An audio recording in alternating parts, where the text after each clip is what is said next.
Тыдзень не скончаны, пакуль не падведзены яго вынікі. Гэтым і зоймемся ў бліжэйшую гадзіну. У эфіры тэлеканала «Віцебск» інфармацыйная праграма «7 дзён». У студыі Ольга Шмаргун. Вітаю вас. Сёння ў нашым выпуску. С 1 января выросли тарифы на отдельные жилищно-коммунальные услуги. Уровень возмещения затрат приближается уже к 50%. Ізноў пра новыя жыроўкі, уборка і санітарнае ўтрыманне пад'ездаў жылых дамоў і іх асвятленне вынесены ў асобных графы. Змянілася і аплата ліфтаў. 2000 лет назад точно люди уже интересовались именами собственными. Больш за 100 вучоных-лінгвістаў з 6 краін свету сабраліся ў Віцебскім дзяржаўным універсітэце імя Машэрава на міжнародную канферэнцыю. Яны абмеркавалі праблемы сучаснай анамастыкі. Я всегда считаю своим долгом прийти в этот день к памятнику, встретиться с боевыми товарищами. У Віцебску адзначылі дзень выводу савецкіх войскаў з Афганістана. З гэтай нагоды прайшоў урачысты мітынг. До 1 сакавіка гаспадаркі вобласці павінны завяршыць падрыхтоўку тэхнікі да вясенне-палявых работ. І калі дробны рамонт аграрыі ажыццяўляюць сваімі сіламі, то больш складаны на Віцебскім маторарамонтным заводзе. Гэта адзінае прадпрыемства ў вобласці, якое займаецца яшчэ і вытворчасцю сельгастэхнікі. Сёлета тут асвоілі новы від сеялкі. З падрабязнасцямі Інна Кірыенкава.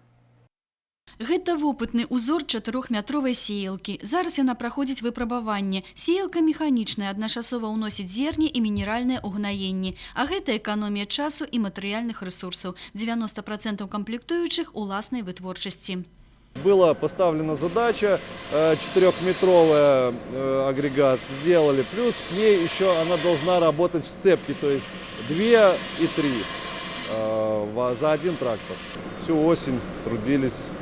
Вот. Что-то получалось, что-то переделывать приходилось, не все сразу. Но, в принципе, получилось, отзывы хорошие. Заводчане упэўнены, што новая сеялка добра зарэкамендуе сябе на практыцы. До конца месяца мяркуюць атрымаць сертыфікаты на вопытную партыю і ўжо ў гэтым годзе выпусціць до 50 таких агрэгатаў. 4 машины, которые мы с опытной партии, они пойдут в интернационные структуры типа наших холдингов. Данные машины пойдут на Витебский мясокомбинат. Уже договоренность есть с предприятием о их реализации туда.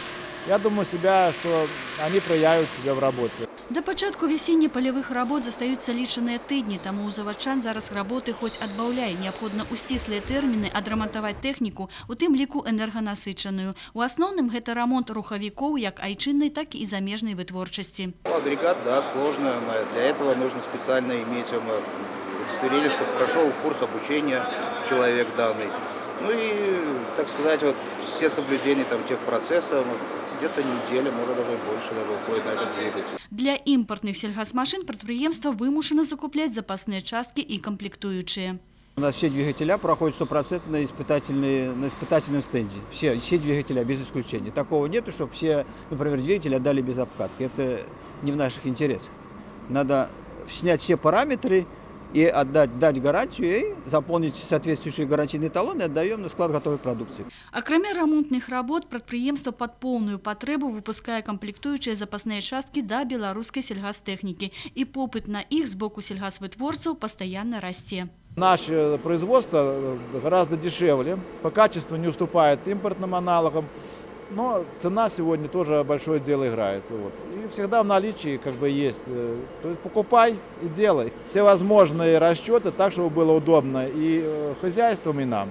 Вытворчыя магутнасці прадпрыемства дазваляюць у поўнай меры забяспечваць заяўкі сельгасвытворцаў на выраб і рамонт тэхнікі. Пакуль жа яны загружаны толькі на 80%. Інна Кірыенкава, Леонід Табола, навіны Віцебск.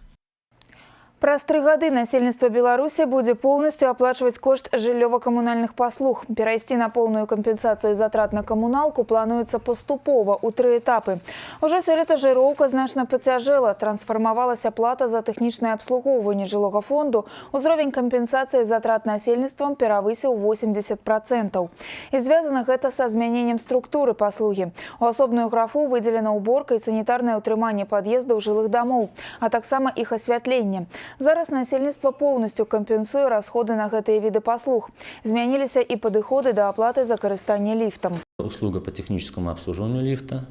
Население оплачивает ее по тарифу 617 рублей. соразмерно общей площади занимаемых помещений. И вторая составляющая – это электроэнергия на движение лифта. Здесь затраты на электроэнергию определяются на основании приборов учета расхода электроэнергии по дому и распределяются соразмерно количеству проживающих. По итогам работы за 2015 год возмещение населением составляло менее 30%, то с учетом того, что поменялась структура жилищно-коммунальных услуг, с 1 января выросли тарифы на отдельные жилищно-коммунальные услуги, уровень возмещения затрат приближается уже к 50%. Пакуль жа канчаткова не вызначаны фактычныя затраты на санітарнае ўтрыманне дапаможных памяшканняў жылых дамоў. Шэраг пытанняў будзе зняты з уступленнем у сілу пастановы Савета міністраў краіны, якая рэгламентуе новы парадак на лічэнне плацяжоў за камунальныя паслугі. Для аператыўнага вырашэння такіх пытанняў ва ўсіх рэгіёнах створаны спецыяльныя рабочыя групы. 23 лютага з 9 до 12 гадзін ва ўпраўленні ЖКХ аблвыканкама будзе працаваць прамая тэлефонная лінія. Задать пытанне можна будзе по тэлефоне 47 41 00. Сёлета вялікай паводкі не прагназуецца. Узровень вады ў вадаёмах Віцебскай вобласці ніжэйшы за шматгадовыя значэнні. Сітуацыя штатная, аднак гэта не дае падставы для самазаспакаення. Пра гэта гаварылася падчас пасяджэння абласной камісіі па надзвычайных сітуацыях. Ад капрызаў надвор'я ніхто не застрахаваны, таму ўжо зараз прымаюцца меры па недапушчэнні паводкі. У зоне падтаплення могуць апынуцца населеныя пункты, размешчаныя блізка ад рэк і азёр. Для мінімізацыі негатыўных наступстваў створаны два зводныя атрады МНС, падрыхтаваная спецыяльная тэхніка. Асаблівая ўвага звяртаецца на стан гідралагічных збудаванняў. Наиболее беспокойные районы, это ни для кого не секрет, это и Верхнедвинский, и Мёрский район, и Городокский район, где есть гидросооружения, которые уже отслужили определенный срок времени, которым необходимо вливание денежных средств для того, чтобы это все реконструировать, привести в надлежащий вид. На сегодняшний день определено там 6-7 участков, где наиболее проблематичные у нас участки. Значит, задействована как взрывотехническая служба нашего министерства, это и областного управления, и республиканского отряда специального назначения, так и службы Министерства обороны, Министерства внутренних дел. У вобласці штодзень вядзецца маніторинг паводкавай сітуацыі.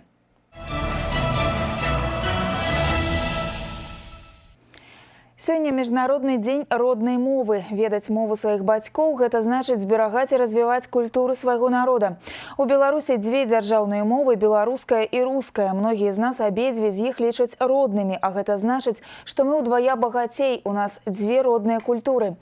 З наступнага навучальнага года рускую і беларускую мову ў школах будуць выкладаць роўную колькасць гадзін. Новаўвядзенні стануць укараняць паэтапна. У гімназіі нумар 2 віцебскамоўных эксперыментаў не баяцца. Тут ужо абавязкова вывучаюць 3 замежныя мовы, таму новаўвядзенне не будзе цяжкім. Сваімі разважаннямі пра вывучэнне моў, пісьменнасцю час камп'ютарных тэхналогій з Наталіяй Байнаровіч падзяліўся дырэктар гімназіі нумар 2, лаўрэат ганаровага звання «Чалавек года Віцебшчыны» Константин Кісялёў. Киселеву Константину Леонидовичу. Чалавек года Віцебшчыны. Гэтую ўзнагароду дырэктар гімназіі нумар 2 сціплы чалавек Константин Кісялёў раздзяляе з усім калектывам. Калегі ў адказ сцвярджаюць, што здаровымі амбіцыямі на перамогі зарадзіў іх менавіта малады кіраўнік. Как только он появился в нашей гимназии, он сразу же стал нам внушать, что мы одно из лучших заведений учебных нашего региона, и у нас стало получаться, вот как видно по результатам. Сёння навучальная установа ўваходзіць у дзесятку лепшых у Беларусі. За мінулы год ганаровае званне стыпендыяту прэзідэнцкага фонду па падтрымцы таленавітай моладзі атрымалі 14 вучняў. Гімназія нумар 2 першая і пакуль адзіная навучальная установа в обласці, якая занесена на рэспубліканскую дошку гонару. Тут ставяць моўныя эксперыменты і паглыблена вывучаюць матэматыку. Царыца навук дапамагае гуманітарыям асвойваць навыкі сістэмнага мышлення, логікі, умення фармуляваць думкі. Наши дети изучают математику в течение 6 часов в неделю. Это дает возможность более глубокого и качественного усвоения материала, более качественной подготовки к поступлению в высшие учебные заведения. У рабочым раскладзе дырэктара ёсць і настаўніцкія гадзіны. Ён выкладае рускую мову і літаратуру. Лічыць, веданне моў сучаснаму чалавеку проста неабходна. А дамашнія тэсты на пісьменнасць ад патрабавальнага настаўніка атрымлівалі нават бацькі гімназістаў. Камп'ютарная праграма Word з праверкай правапісу не навучыць чалавека правільна размаўляць. Мы не только пишем с помощью языка, мы с помощью языка общаемся. И кто ясно мыслит, тот ясно излагает. Очень важно знать язык вне контекста времени. Русский язык у нас вместе с белорусским родной язык. У Константина Кисялёва ёсць свае сакрэты, як заахвоціць, натхніць, а дзе і трапна пажартаваць. Константин Леонидович всегда находит правильный подход к своим ученикам и помогает нам раскрыть какие-то скрытые таланты. Он также помогает осознать, чего можно достигнуть, если найти нашим способностям правильное применение. Константин Леонидович со сваімі вучнямі не толькі на уроках. У ліку пешых ён здае макулатуру, кружыцца з імі ў вальсе, спявае на выпускных, выступае на школьным тэлебачанні. Гэта бацькі навучылі яго не толькі словам, але і справай быць прыкладам для сваіх вучняў. Я сам выходец из педагогической династии. У меня прадедушка мой был директором школы, дедушка Василий был директором школы и отличником народного образования Республики Беларусь. Родители по образованию педагоги, бабушка. То есть вот я уже, получаюсь, педагог в 4-м поколении. Максим и Андрей Кисялёвы з гонарам сочаць за заслугамі бацькі, а чалавек года Віцебшчыны Константин Леонидович спадзяецца, што педагагічная дынастыя Кисялёвых абавязкова працягнецца. Наталья Байнарович, Леонид Табола, навіны Віцебск. Больш за 100 лінгвістаў з Беларусі, Расіі, Польшчы, Украіны і В'етнама прыехалі ў Віцебскі дзяржаўны універсітэт імя Машэрава на міжнародную канферэнцыю па рэгіянальнай анамастыцы. Навука, якая вывучае ўласныя імёны людзей, населеных пунктаў, касмічных аб'ектаў і нават мянушкі жывёл – адзін з самых цікавых раздзелаў лінгвістыкі. Імя – гэта тое, з чаго пачынаецца мова. Напярэдадні Дня роднай мовы, які адзначаецца ва ўсім свеце 21 лютага, наша здымачная група таксама зацікавілася анамастыкай. Маладая маці Вікторыя Зелянькова з імем сваёй дачкі вызначылася яшчэ да яе нараджэння. Капіталіна, не банальна і вельмі прыгожа. Так звалі бабулю па жаночай лініі. Тая пражыла доўгае, шчаслівае жыццё. І Вікторыя спадзявалася, што рэдкае імя вызначыць лёс і яе малышкі. Вось толькі і муж, і ўсе родныя паўсталі супраць. Настойвалі замяніць старажытна-лацінскае капіталіна на штосьці больш простае. Так у сям'і з'явілася казачная Аліса. Так получилось, что редкое имя Капитолина будет нашим именем при крещении. Договорились так, что светское имя будет Алиса, а при крещении дадим имя Капитолина. Рэдкія імёны ў Віцебску не рэдкасць. Супрацоўнікаў цэнтральнага аддзела ЗАГС не здзівіш ні дзяўчынкай Сінебет, ні хлопчыкам-султанам. Апошнім часам рэгіструюць усё больш двайных імёнаў. А здараецца, нават бацькі не могуць дагаварыцца паміж сабой і некалькі разоў за месяц прыходзяць сюды, каб пераназваць нованароджанага. Дарослыя людзі таксама змяняюць імёны, аднак такія выпадкі адзінкавыя. Взрослые граждане реже меняют имя, часто меняют фамилии. Вдруг ребенку не нравится отчество. При достижении 16 лет, как правило, дети подрастают и имеют право изменить фамилию, имя или отчество. Женщину назвали при рождении Марфа. Она обращается в ЗАГС и меняет имя с Марфа на Мария. У доктора філалагічных навук Ганны Мезанкі цікавасць да імёнаў прафесійная. Ужо каля 30 гадоў яна займаецца анамастыкай, раздзелам мовазнаўства, які вывучае ўласныя імёны. Прысвяціла гэтаму сотні публікацый. І хаця улюбёная тэма прафесара назвы вуліц, яна заўсёды хацела спасцігнуць менавіта таямніцу чалавечага імені. Лингвистов интересует прежде всего происхождение имен. Откуда? Они действительно очень разные. Второе, что интересует, так а имеет значение или нет? Оказывается, смотря как рассматривать. Структура тоже интересная, потому что она по-разному. Какие-то имеют свои суффиксы, которые о чем-то говорят. Лингвисты з 6 краін свету з'ехаліся ў Віцебскі дзяржаўны універсітэт імя Машэрава на міжнародную канферэнцыю. Больш за 100 навукоўцаў-філолагаў абмеркавалі праблемы рэгіянальнай анамастыкі. На спрадвечна-славянскіх тэрыторыях шмат агульнага у найменні населеных пунктаў, упэўненыя расійскія навукоўцы. Таму з беларускімі калегамі ім ёсць што абмеркаваць. Здесь очень важно заниматься на таком широком славянском охвате, потому что Новгородский регион, как и любой славянский регион, тесно связан со славянской прародиной, с расселением славян. И у нас сохранилась топонимия, которая еще ожидается на славянской прародине. Усходнеславянской анамастыкой цікавяцца і ў далёкім замежжы. Так лінгвісты з канадскага універсітэта Ватерлоу вывучаюць уласныя імёны ў творах беларускіх пісьменнікаў і сваімі даследаваннямі дзеляцца з навукоўцамі нашай краіны. Кафедра Віцебскага універсітэта вядучая ў Беларусі па вывучэнні анамастыкі. Мясцовыя філолагі бліжэй за іншых да разгадкі таямніцы імені. Вольга Шмаргун, Дмітрий Котаў, Леонид Табола. Навіны Віцебск. Беларуская і руская культуры, як і мовы, заўжды ішлі побач. Амаль 30 гадоў даследчык з Падмаскоўя Наталья Жыркевіч-Падлескіх расшыфроўвае дзённік свайго дзеда, ваеннага юрыста і літаратара. У сусветны летапіс ураджэнец Віцебскай губерні Александр Жыркевіч увайшоў як сведка жыцця многіх знакамітых людзей. Ён сябраваў і вёў перапіску з вялікімі пісьменнікамі і мастакамі. Што звязвае публіцыста з Віцебскам, даведаўся Артур Смалякоў. У гісторыю рускай культуры ураджэнец Віцебскай губерні Александр Жыркевіч увайшоў як калекцыянер і мецэнат, унук віцебскага губернатара, той, хто сябраваў з легендамі. Яго архіў зараз захоўваецца ў Маскве. Шматтомны дзённік ствараўся 45 гадоў, 8,5 тысяч лістоў, 14 альбомаў з аўтографамі, каля 600 фатаграфій. Наталья Рыгораўна за архівам свайго дзеда працуе ўжо больш за 30 гадоў. Калекцыянер рускай культуры Александр Жыркевіч пакінуў пасля сябе найкаштоўнейшыя матэрыялы. Сярод яго сяброў і адрасатаў у свой час былі Афанасій Фет, Леў Талстой і Ілля Рэпін. У канцы 19 стагоддзя пачынаючага паэта Жыркевіча ведалі ў літаратурных колах. Сваім ён быў і сярод мастакоў. Адна з галоўных фігур у жыцці Александра Владимировича Ілля Рэпін. У віцебскім маёнтку жывапісца літаратар гасцяваў тройчы. Сёння ў Здраўнёве гасцюе яго ўнучка. У сярэдзіне 80-х Наталья Рыгораўна акунулася ў гісторыю і адкрыла ў сабе дар даследчыка. Архіў дзеда дазволіў вывучаць Маскоўскі музей Толстога. Над им жанчына почала по заповете мати. Чем больше я работаю с этим архивом, я понимаю необычайную ценность его для истории России, Беларуси, Литвы, потому что Александр Владимирович 45 лет вел свой дневник. Он описывает подробно события, которые, на его взгляд, кажутся очень важными для потомков. Все встречи с интересными людьми.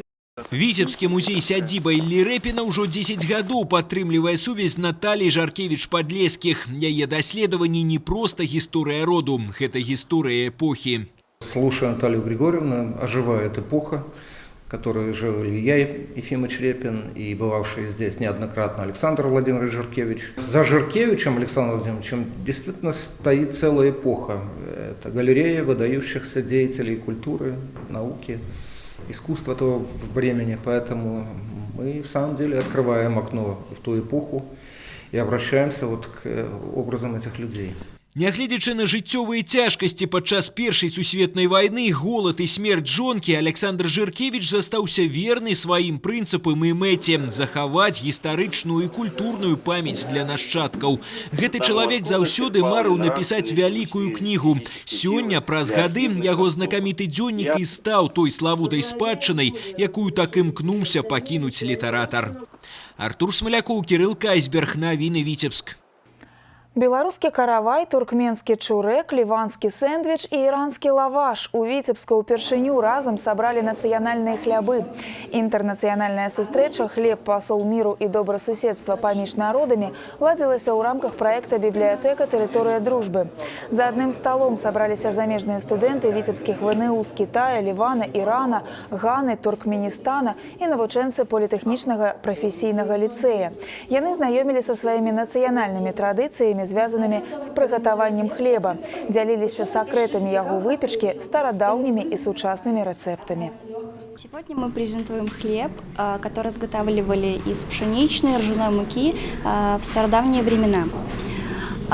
Это всякие караваи, пищунки, хлебки-оладки, крындельки. Его и пекли наши бабушки-прабабушки. Эти все рецепты остались как раз от них, дошли до наших дней. Некоторые даже сохранились, некоторые а сейчас в современном виде употребляется с добавлением каких-нибудь новых ингредиентов. Наш хлеб по-туркменски называется чурек.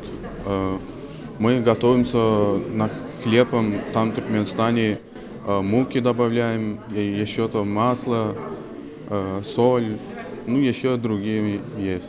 Все умеют по-туркменски мусульманский хлеб. Мы все такие разные, и нам очень хочется познакомиться с таким, скажем, повседневным блюдом, которое не обходит стороной ни одного человека. И я думаю, мы с удовольствием приобщимся к каждой культуре, и у нас есть прекрасная возможность попробовать этот хлеб.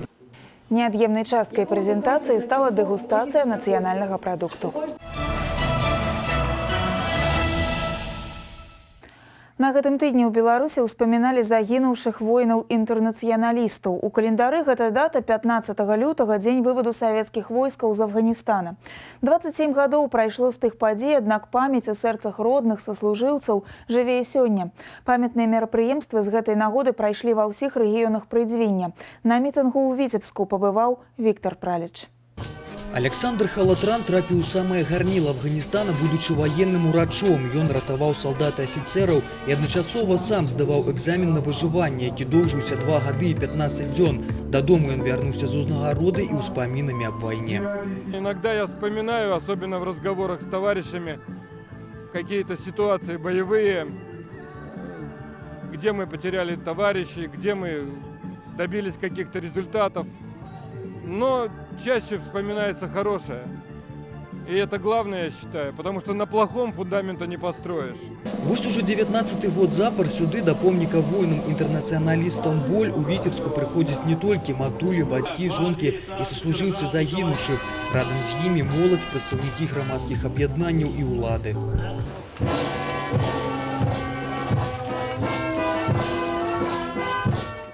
Их жизненная школа, опыт, закалка являются прочным стержнем и могут служить основой, примером для современника. А преемственность, связь поколений – та жизненная необходимость, которая движет прогресс. Ныне более 5000 воинов-афганцев проживают на территории области, и свой жизненный опыт они направляют на благо семьи, общества и своего отечества. За гады военных дзеянняў з чужыны на радзіму грузам 200 вярнуліся 160 наших землякоў. Памяць аб іх жыве і сёння.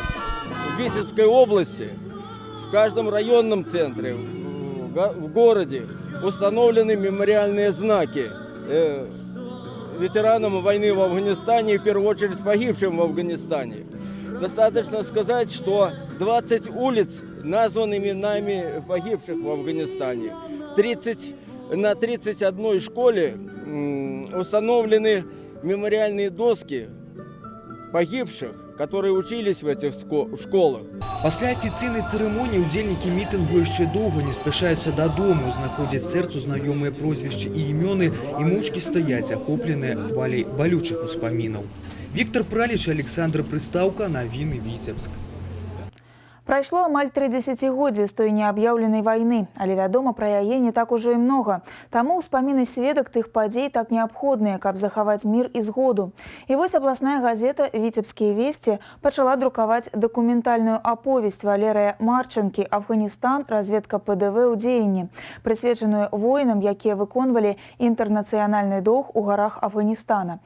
Яе аўтар, узнагароджаны 2 ордэнамі Чырвонай зоркі, аддаў той неаб'яўленай вайне амаль 4 гады. З першым урыўкам чытачы азнаёміліся ў чацвер.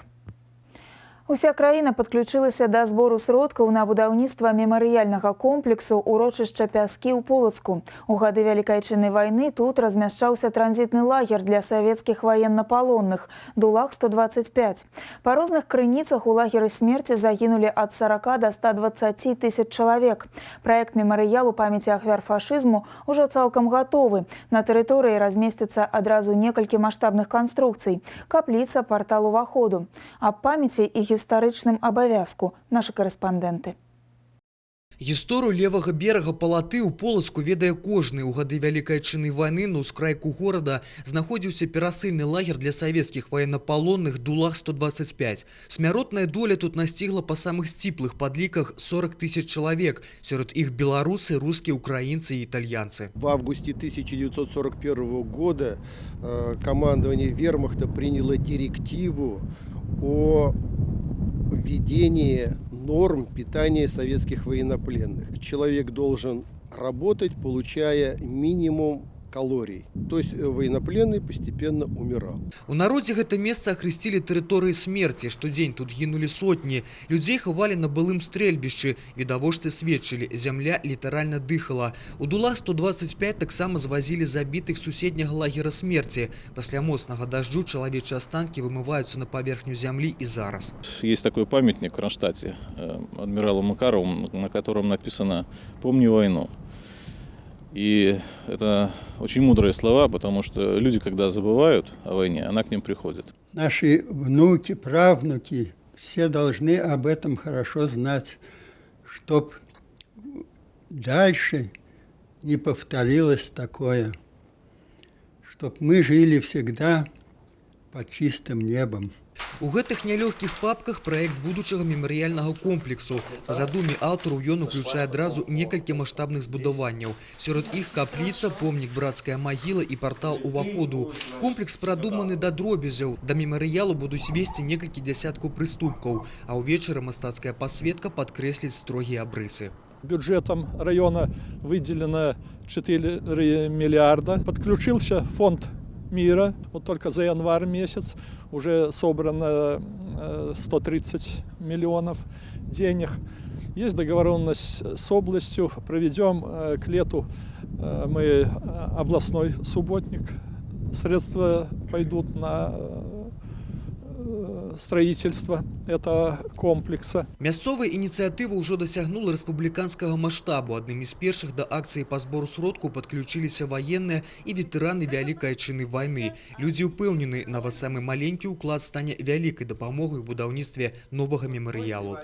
Віктор Праліч, Марына Романовская, Александр Петровецкі, навіны Полацк. На гэтым тыдні ў Беларусі прайшоў адзіны дзень прафілактыкі інфекцый, якія перадаюцца палавым шляхам. Толькі за мінулы год у вобласці з 12 тысяч пацыентаў кабінетаў ананімнага абследавання інфекцыя выяўлена ў кожнага трэцяга. Прычым большасць з іх прадстаўніцы жаночага полу. У гэтыя дні ва ўсім рэгіёне прайшлі мерапрыемствы, накіраваныя на прафілактыку. Як паказвае практыка, у групе рызыкі не толькі дарослыя людзі, але і падлеткі. Віктор Праліч працягне тэму. Штогод напярэдадні рэспубліканскага дня прафілактыкі інфекцый, якія перадаюцца палавым шляхам, галоўны ўрач абласнога клінічнага цэнтра дэрматавенералогіі і касметалогіі Віктор Спіридонаў збіраецца за адным сталом з калегамі і журналістамі. Тэма сустрэчы – надзённая прафілактыка пікантных хвароб. Ні для каго не сакрэт, што менавіта яны ўплываюць на дэмаграфічную сітуацыю ў краіне. Мы изменили свои подходы от профилактической направленности нашей работы. Дело в том, что у нас 66% болеют инфекцией, передаваемой половым путем. Это молодые люди в возрасте до 29 лет. Поэтому если раньше мы выходили, там, допустим, в школы или высшие учебные заведения, где наши врачи читали лекции, то сейчас уже немножечко более современный подход.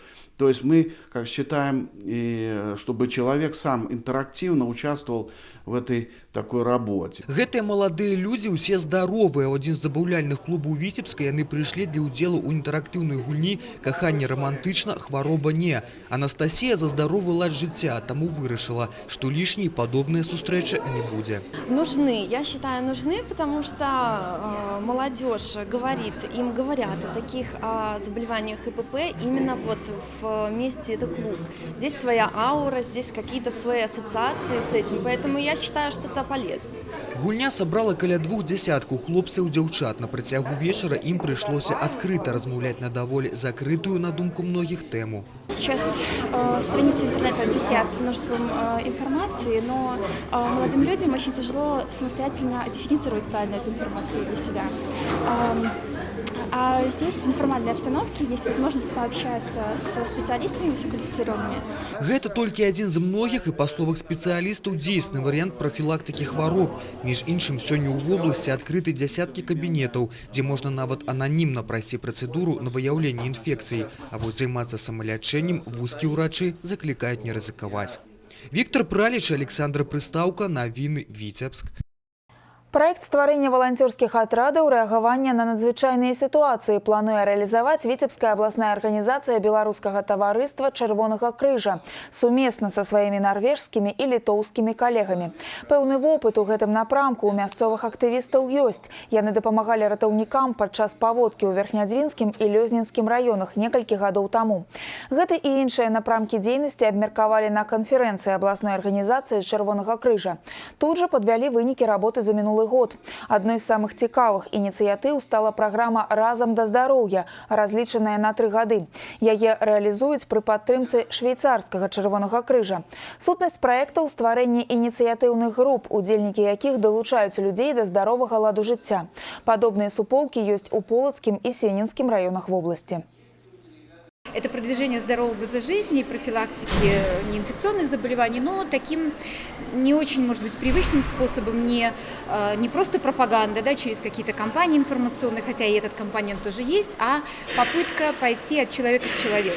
Мы еще очень много уделяем и молодежным нашим проектам. У нас очень много будет мини-инициатив, где-то по 8 миллионов, вот уже 17 хороших инициатив различные, там от донорства до работы с трудными подростками, и на это будет выделяться тоже около 100 миллионов белорусских рублей. Одно из ключевых направлений – это пропаганда гуманитарной ценности, нацеленность на такие общечеловеческие качества, как милосердие, гуманность. Вот это один из ключевых проектов, и мы рассчитываем, что все-таки мы более активно будем в молодежной среде именно с этим направлением деятельности. Усяго за мінулы год Віцебская абласная арганізацыя беларускага таварыства Чырвонага крыжа ажыццявіла 18 міжнародных праграм і праектаў. Сёлета да іх дадаюць яшчэ 2. У тым ліку ініцыятывы па падтрымцы найменш абароненых слаёў насельніцтва і асоб без пэўнага месца жыхарства. Амаль 1200 грамадзян Украіны, якія пражываюць на тэрыторыі рэгіёну, звярнуліся за 2015 год у Віцебскую абласную арганізацыю беларускага таварыства Чырвонага крыжа. Ім аказвалі дабрачынную дапамогу прадуктамі харчавання, адзеннем, прадметамі гігіены, аплачвалі медыцынскія паслугі.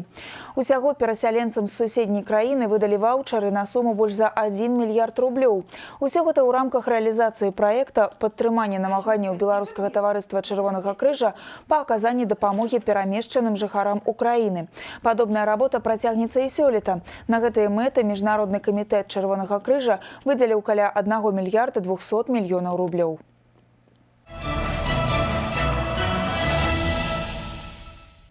А мы працягваем выпуск. Глядзіце далей у праграме «7 дзён».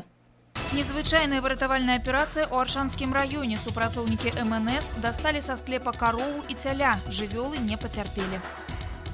Беларускі тэатр «Лялька» прэзентаваў прэм'ерны паказ спектакля «Умка». Гэта інсцэніроўка знакамітага не аднаму пакаленню мультфільма. Над пастаноўкай трупа тэатра працавала каля месяца. Пра самае галоўнае, маладая сям'я прамяняла жыццё ў сталіцы на хутар у Гарадоцкім раёне. Будуе дом, пячэ хлеб, выхоўвае дзіця. У Віцебску прайшоў семінар па выкананні плана работы Федэрацыі прафсаюзаў па ажыццяўленні грамадскага кантролю за выкананнем заканадаўства аб ахове працы. Практычнай часткай стала наведванне і азнаямленне з работай па ахове працы Віцебскага вагоннага дэпо беларускай чыгункі. Асаблівая ўвага надавалася выкананню патрабаванняў дырэктывы нумар 1 прэзідэнта краіны аб мерах па ўмацаванні грамадскай бяспекі і дысцыпліны. Что касается Федерации профсоюзов Беларуси, то там есть указания, требования повысить эффективность общественного контроля за соблюдением законодательства об охране труда. Но в одиночку ни профсоюзы, ни наниматели, ни государство, конечно, с вопросами охраны труда справиться будет проблематично. Поэтому только совместная работа всех ветвей власти, профсоюзов, нанимателей может существенно решить вопросы, связанные с травматизмом, предотвратить несчастные случаи на производстве. Главное требование, которое будет, директива номер 1 и вот декрет президента номер 5, который ужесточает требования и к нанимателю, и к работнику на предмет его ответственности за обеспечение достойных, безопасных условий и исполнение всех требований по дисциплине. Требования будут распространяться не только на нанимателя, который несет ответственность, но и на работника, который пренебрегает и нарушает. Даючы агульную адзнаку работы прафсаюзаў рэгіёну, галоўны тэхнічны інспектор працы Федэрацыі прафсаюзаў Беларусі Александр Зайцаў адзначыў, што ў вобласці ёсць над чым папрацаваць. Галоўны акцэнт быў зроблены на мінімізацыю траўматызму на прадпрыемствах прыдзвіння. Парушэнне правілаў эксплуатацыі печнога ацяплення – асноўная прычына пажараў апошніх дзён. У вёсцы Антонаўка Аршанскага района на пажары ва ўласным доме загінулі бацька і сын. Са слоў суседзяў, мужчыны злоўжывалі алкаголем. Гэта ў сукупнасці з няспраўнай печчу іх і згубіла. А ў Лепельскім раёне пенсіянер атрымаў апёкі дыхальных шляхоў, калі запальваў у печы. Яго даставілі ў Лепельскую раённую бальніцу. Пацярпелі на пажары і 2 чалавекі ў аграгарадку Ольхова Віцебскага района. Тут гарэла кватэра на 3-м паверсе. Прычыну ўзгарання яшчэ высвятляюць. Спасатели проникли в квартиру и обнаружили на полу в коридоре мужчину с признаками ожогов. Он был вынесен на свежий воздух перед работником скорой медицинской помощи. Кроме того, ниже этажом с помощью маски для спасаемых была выведена на свежий воздух пенсионерка, хозяйка квартиры. Оба пострадавших были госпитализированы в областную больницу. Мужчина с признаками ожогов тела 10%, женщина с признаками отравления угарным газом. Усяго з пачатку года на тэрыторыі Віцебскай вобласці адбыліся 98 пажараў. Гэта на 8 выпадкаў больш, чым за аналагічны перыяд мінулага года. Ахвярамі агню сталі 20 чалавек, прычым 13 з іх знаходзіліся ў стане алкагольнага ап'янення. Незвычайная выратавальная аперацыя разгарнулася днямі ў Аршанскім раёне. Супрацоўнікі МНС літаральна з-пад зямлі дасталі карову і цяля. У хляве, дзе ўтрымлівалася карова па мянушцы Прося, 2 тыдні таму правалілася дашчаная падлога.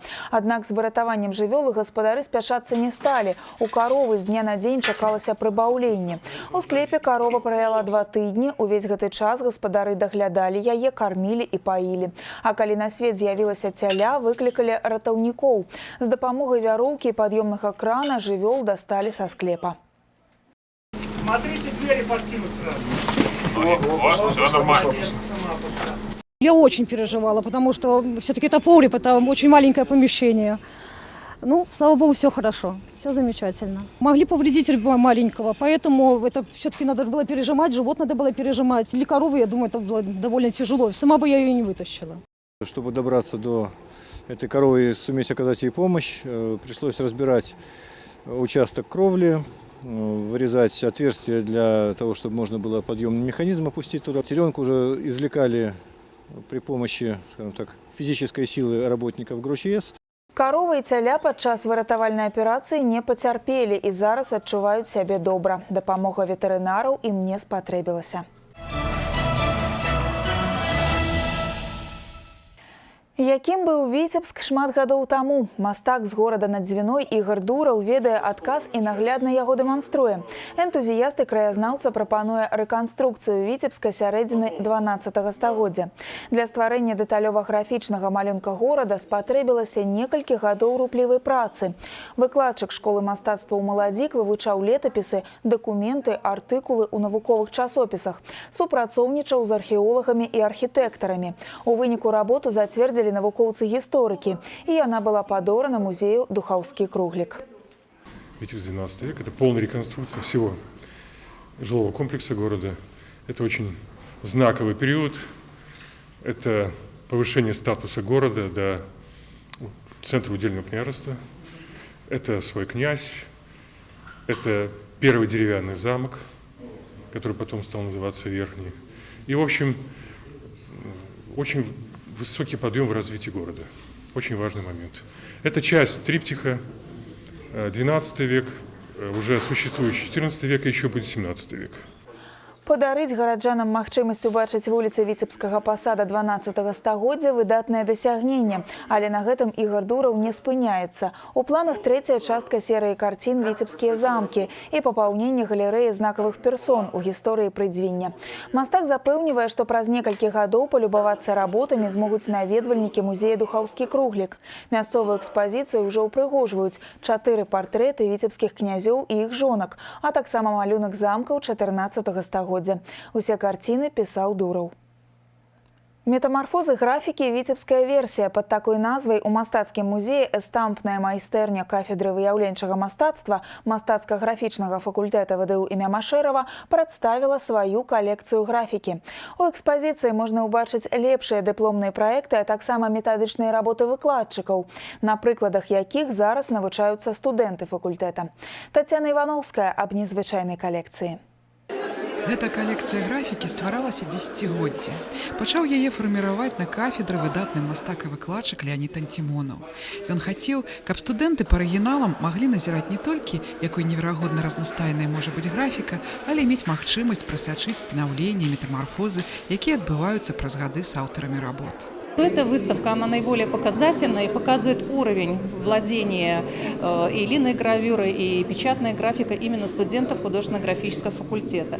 Она как бы является такой профориентацией будущих наших абитуриентов на художественно-графический факультет. Зараз новый кіраўнік эстампнай майстэрні Олег Кастагрыз добрасумленна працягвае справу, заснаваную яго настаўнікам. Калекцыя пастаянна папаўняецца. Большасць аўтараў гэтых твораў сёння з'яўляюцца вядомымі беларускімі мастаками. Александр Соловьев, Юрий Яковенко, Миколай Гугнин, Валерий Слаук, Феликс Гумин. Получилось составить интересные, необычные какие-то пары работ. Ну вот тот же самый Виктор Шилко представлен и линогравюрой 70-х годов, хотя мы все его прекрасно сейчас знаем как художника масштабных абстрактных живописных композиций.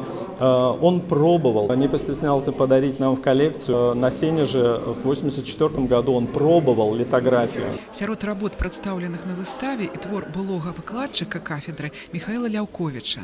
Сваю выпадковую сустрэчу ён намаляваў у пачатку 2000-х. Зараз работа выклікае добрую іронію аўтара. Безумоўна, гэта мінулае, таму што мастак перарастае свае працы.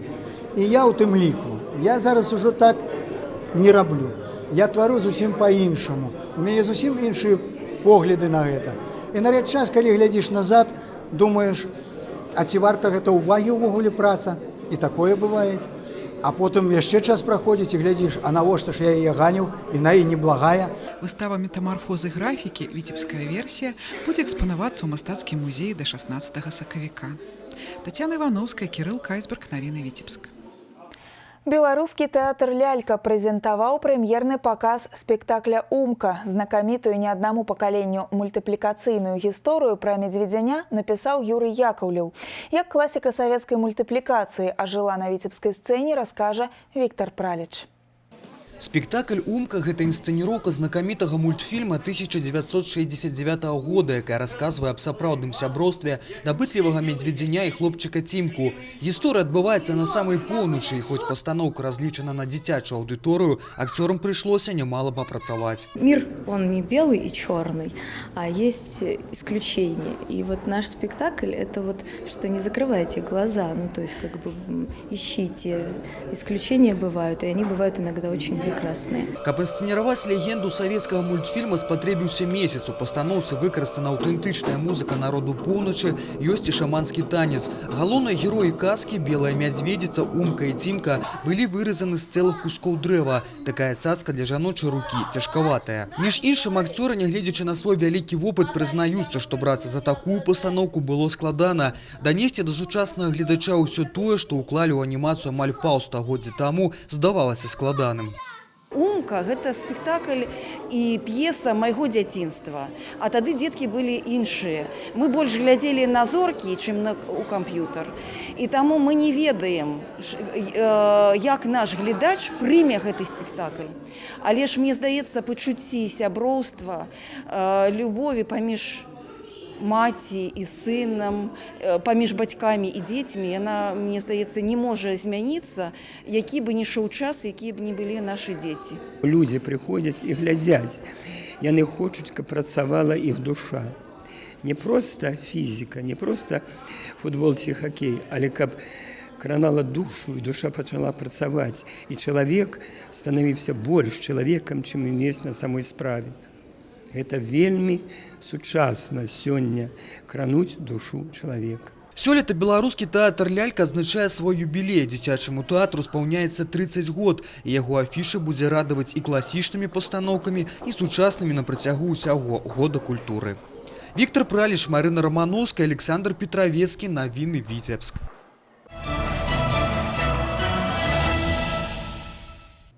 Першыя адкрытыя рэспубліканскія спаборніцтвы па скачках на батуце памяці заслужанага трэнера Рэспублікі Беларусь Валерыя Вагеля сабралі ў Віцебску мацнейшых атлетаў краіны. Лідары нацыянальнай зборнай прадэманстравалі складанейшыя праграмы напярэдадні чэмпіянату Еўропы. Падрабязнасці ў рэпартажы Сергея Мисурагіна. Трэнер, настаўнік, педагог. Чалавек, які можа зразумець, навучыць, падтрымаць і вырасціць чэмпіёна. Менавіта такім сапраўдным, надзейным і працавітым быў Валерый Ігнацьевіч Вагель. Гэтаму віду спорту заслужаны трэнер прысвяціў амаль 40 гадоў свайго жыцця. 15 з іх ён узначальваў нацыянальную зборную Рэспублікі Беларусь. Пад яго кіраўніцтвам беларускія батутысты станавіліся чэмпіёнамі свету і Еўропы. Першыя рэспубліканскія спаборніцтвы памяці Валерыя Вагеля – гэта даніна павагі яго таленту і самаадданасці, з якой ён тренировал и працавал. И я надеюсь, что ученики его, те, кто сегодня уже и пришел вместо него на тренерский помост, и те, кто сегодня выступает на батутах, надеюсь, что принесут нашей стране первые олимпийские медали именно в этом виде спорта. Не, он просто очень такой человек. Он не все для него, а всех, как бы наоборот, он для всех. Всегда находили общий язык с ним. Ну, просто было очень приятно работать с ним. Обидно, что сейчас вот говоришь это, что в прошедшем времени. У него было олимпийское спокойствие в любой ситуации. Он был такой вот строгий взгляд, молчание. И по одному взгляду понимаешь уже, что делать. Мы его понимали без слов, буквально. У него была целая команда, все-таки это был главный тренер. Он переживал за каждого, уделял каждому внимание. Ему это удавалось. Он был замечательным человеком, выдающимся тренером. Турнір стаў адным з этапам падрыхтоўкі да еўрапейскага першынства, і лідары нацыянальнай зборнай сябе не шкадавалі. Вся Республика Беларусь приехала, выступают самые сильнейшие спортсмены. Национальная команда выступает: Гончаров Владислав, Николай Казак, Рябцев Олег и Жук Артем. У девушек выступают Татьяна Петреня, Анна Горчинок, Мария Лонь и Бадыгина Полина. У спаборніцтвах мужчын свой высокі клас пацвердзіў сярэбраны прызёр чэмпіянату свету Владислав Гончаров. Заслужаны майстар спорту Рэспублікі Беларусь Мікалай Казак стаў другім, а замкнуў прызавую тройку Мікіта Ільіных. У спрэчцы жанчын не пакінула саперніцам шансаў бяссменны лідар нацыянальнай каманды магіляўчанка Тацяна Пятрэня. Віцеблянкі Марыя Лонь і Кацярына Яршова размясціліся адпаведна на другім і трэцім месцах. Яшчэ адна прыма скачкоў на батуце віцеблянка Ганна Гарчанок рызыкнула ў сваім выступленні і да канца не змагла справіцца са складанай праграмай. Яна толькі 5-я. Адным словам, турнір атрымаўся па-сапраўднаму баявым і відовішчным. Цяпер прызёры і пераможцы рэспубліканскіх стартаў атрымаюць невялікі адпачынак, пасля чаго працягнуць рыхтавацца да чэмпіянату Еўропы. Сергей Мисурагін, Кірол Кайсберг, Навіны Віцебск. Прызёраў алімпійскіх гульняў, чэмпіёнаў свету і Еўропы, заслужаных трэнераў і спартсменаў, выхаванцаў прафсаюзнай школы ўзнагародзілі ў Віцебску. За плённую працу, ўклад у развіццё прафсаюзнага спорту і ў сувязі з 80-годдзем утварэння беларускага фізкультурна-спартыўнага таварыства нашы славутыя спартсмены і настаўнікі атрымалі юбілейныя медалі 110 гадоў прафсаюзнаму руху Беларусі. Як адзначыў старшыня арганізацыі Іван Вазміцель, мы сабралі і ўзнагародзілі эліту айчыннага спорту. Людзей, якія сваёй працай і выступленнямі заслужылі асаблівую павагу і адносіны. Для нас честь сегодня принимать такую спортивную элиту в нашем профсоюзном доме и наградить их в соответствии с указом президента, решением Федерации профсоюза медалью 110 лет профсоюзной деятельности. То есть отдать дань уважения и для молодых, чтобы было примером, что в спорте надо развиваться, что в спорте надо жить и в спорте надо работать. Очень хорошо, что вспоминают спортсменов. Столько лет прошло уже с Олимпийских игр, и мы стараемся работать дальше, То есть спорт мы ни в коем случае не забрасываем. Сейчас работаем в сфере спорта, руководим школой спортивной. И эти заслуги тоже оцениваются. Любые заслуги оцениваются государством, оцениваются профсоюзами, что очень важно. На сегодняшний день профсоюзный спорт занимает лидирующие позиции в республике, поэтому хорошо, что мы имеем к этому непосредственное отношение. Урачыстую частку працягнула сяброўскае чаяванне, падчас якога работнікі прафсаюзных клубаў і школ падзяліліся сваімі здабыткамі, напрацоўкамі і планамі. Першы чэмпіянат Віцебскай студэнцкай баскетбольнай лігі сабраў 12 каманд вышэйшых і сярэдніх навучальных устаноў вобласці. Ініцыятыва абласной федэрацыі баскетбола знайшла падтрымку з боку моладзі. На ўрачыстым адкрыцці чэмпіянату пабывала наша здымачная група. Чэмпіянат Віцебскай баскетбольнай студэнцкай лігі – праект, які даўно наспеў. Ва універсітэтах і тэхнікумах ёсць шмат прыхільнікаў відовішчнай гульні, але доўгі часам прыходзілася варыцца ва ўласным соку. Калі ж з'явілася магчымасць памерацца сіламі з прадстаўнікамі іншых навучальных устаноў, ідэю прынялі на ўра. Кіраўніцтва дзвюх ВНУ, медыцынскага і тэхналагічнага, прадставілі свае спартыўныя арэны, а правядзенне і судзейства чэмпіянату забяспечыла областная федерация баскетбола. Все без исключения команды, которые были приглашены в данную студенческую баскетбольную лигу, все приняли участие, ни одна команда не отказалась, потому что наши студенты, наши учащиеся очень любят баскетбол, любят играть, но, видимо, сказывается недостаток соревнований, которые проводятся. Поэтому все с удовольствием приняли приглашение участвовать в данной лиге. Толькі станоўчыя бакі ў гэтым праекце бачыць і начальнік управлення спорту і турызму аблвыканкама Васіль Захарэвіч. Абласныя федэрацыі па гульнявых відах павінны актыўней праяўляць сабе. Інакш моладзь не захвоціць. Вопыт баскетбольнай федэрацыі трэба пераймаць і развіваць. Это надо вообще вписать в календарный план областных всех соревнований. Вот это то, что нам надо. И не только должен был баскетбол быть, должен был так развиваться и волейбол, и гандбол. Першы чэмпіянат Віцебскай студэнцкай баскетбольнай лігі будзе ладзіцца на працягу 3 месяцаў. За гэты час сапернікі правядуць дзесяткі гульняў, а імя пераможца стане вядома толькі ў маі. І спыняцца на гэтым арганізатары не збіраюцца. У 2018-м прадстаўнікі абласной федэрацыі плануюць правесці паўнацэнны розыгрыш з кастрычніка па май. Вырасці і колькасць каманд удзельніц. Долучыцца да чэмпіянату ўжо выказала жаданне каманда Полацкага дзяржаўнага універсітэта. Сергей Мисурагин, Кирилл Кайсберг, навіны Віцебск. Сергей Мисурагин уже ў студыі і спяшаецца расказаць аб спартыўных падзеях надыходзячага тыдня.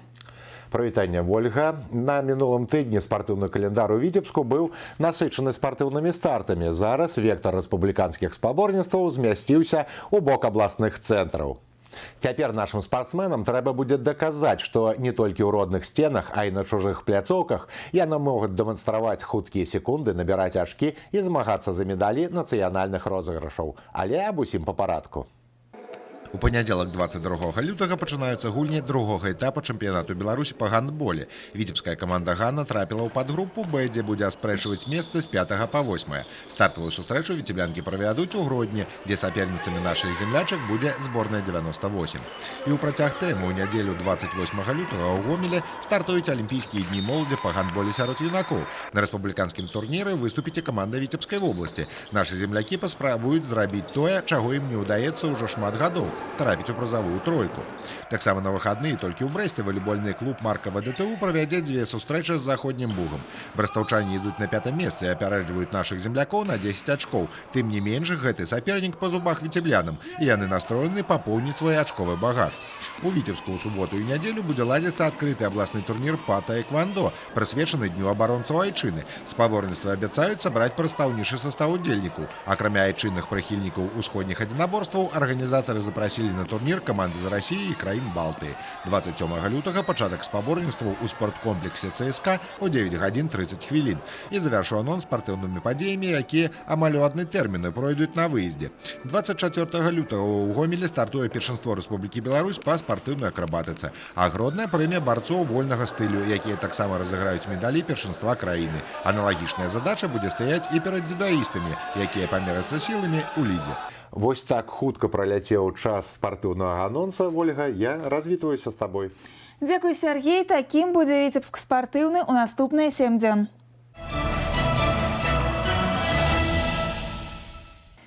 10 гідралагічных помнікаў рэспубліканскага значэння з'явяцца на Віцебшчыне. Аб гэтым паведамляе нацыянальны прававы інтэрнэт-партал.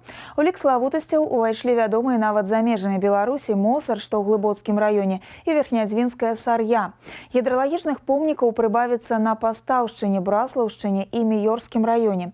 Пастановай вызначаны межы помнікаў прыроды, іх плошчы, спецыяльны рэжым аховы і карыстання. Аб'екты перадаюцца ў кіраванне раённых выканаўчых камітэтаў. У Віцебскай вобласці зараз налічваецца звыш 200 помнікаў прыроды. Хлеб з печы, а замест фітнесу колка дроў і прагулкі да калодзежа за вадой. 7 гадоў таму маладая сям'я Грэскіх змяніла гарадскі камфорт на рай у вёсцы. З густанаселенай сталіцы яны пераехалі на хутар у Гарадоцкім раёне. Да бліжэйшых суседзяў не менш кіламетра. Нашы карэспандэнты пабывалі ў гасцях. Хутар-пруд на ўскрайку паўночнай Беларусі. Апошнім часам пра яго пачалі забываць. Ва ўсялякім выпадку аўтамабільны навігатар такога населенага пункта не ведае. Мабыць, і знік бы пруд, каб не новыя жыхары. З самой сталіцы аблюбавалі маляўнічае месца ля ракі. Дом пачалі будаваць. Дом я падымаў, знізу клаў новыя вінцы, зверху вось клаў, каб столь была вышэйшая. Інжынер-канструктар па адукацыі Ян Грэскі лёгка развітаўся з камфортам каменных джунгляў і паехаў на пастаяннае месца жыхарства ў Гарадоцкі раён. З жонкай Янай, урачом хуткай дапамогі і 5гадовай дачкой Арынай гадуюць курэй. Іншыя гаспадаркі пакуль не трымаюць, бо часта падарожнічаюць. Нельга сказаць, што мы там нейкія затворнікі ці адшчэннікі, мы дастаткова шмат з кім маем зносіны. Ёсць аўтамабілі, ездзім, у нас ёсць розныя інтарэсы. А тэлефоны ўсе працуюць. Ёсць трактар, калі трэба што зрабіць. Ці калі паспатрэбіцца пачысціць сабе дарогу, да? Ці дроў прыцягнуць з лесу, да, то мы гэта ўсё можам самі рабіць сабе. Аўтамагазін на хутар не прыязджае. Новым месячам у ім няма патрэбы. Садавіна і гародніна свая. Малако купляюць у суседняй вёсцы. Трымаюць пчальнік, пякуць хлеб. Памятаю, толькі памятаю сам факт таго, што моя бабуля рабіла хлеб. Але як яна рабіла яго, тэхналогію, гэтую рэцэптуру, я гэта не паспеў у яе запытацца. Мы пачалі шукаць, пытацца ў бабуль суседніх вёсак. Шукалі праз інтэрнэт. І ў выніку назбіралі паступова там інфармацыю. І вось што у нас цяпер атрымліваецца, магу паказаць. Атрымлівацца хлеб пачаў не адразу, але сёння за жытнім, з кменам ці семкамі прыязджаюць нават з гораду. Спрабавалі яго і на фестывалі ў Латвіі. Самапечаны хлеб – галоўны пачастунак падчас чаявання з суседзямі. Яны тут недалёка, у кіламетры. 2 сядзібы таксама аблюбавалі былыя гарадскія жыхары. І ў кожнага свае захапленні. У сям'і эканамістаў-аналітыкаў, напрыклад, гадуюць коз і асвойваюць вытворчасць масла і сыра. Інна Кірыенкава, Вольга Маслоўская, Александр Петровецкі, навіны, Гарадоцкі раён. Гэта была інфармацыйная праграма «7 дзён». Убачымся ў наступную нядзелю і зноў будзем падводзіць вынікі тыдня. Усяго добрага, да сустрэчы!